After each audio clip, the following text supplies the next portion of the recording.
নমস্কার বন্ধুরা, উর্মিলা কিচেন আজ নিয়ে এসেছি ধনে পাতার পকোড়া বানাবো। কিছুটা ধনে পাতা নিলাম, পেঁয়াজ কুচি দিলাম, কাঁচা লঙ্কা কুচি দিয়ে দিলাম, কিছুটা রসুন কুচি দিলাম, হাফ চামচ সাদা মাটা দিলাম,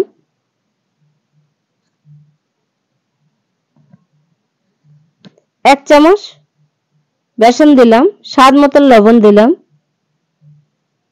হাফ চামচ জিরে দিলাম, হাফ চামচ শুকনো লঙ্কা দিয়ে দিলাম, হাফ চামচ মতন হলুদ গুঁড়ো দিয়ে দিলাম। সবকিছু মশলা দিয়ে শুকনো অবস্থায় ভালো করে মাখিয়ে নেব। অল্প অল্প জল দিয়ে ধনে পাতাটা ভালো করে মাখিয়ে নেব। মাখানো হয়ে গেছে। একটা কড়া বসিয়ে দিলাম, কড়াই কিছুটা তেল দিয়ে দিলাম। তেলটা গরম হয়ে গেছে, এক এক করে পকোড়াগুলো দিয়ে দেবো।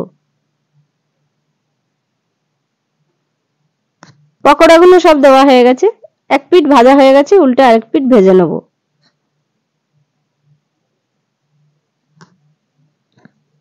পকোড়াগুলো সব ভাজা হয়ে গেছে, একটা পাত্রয় তুলে নেব। আপনাদের ভালো লাগলে কমেন্ট, শেয়ার, লাইক, সাবস্ক্রাইব করবেন। একটা প্লেটে সাজিয়ে নেব।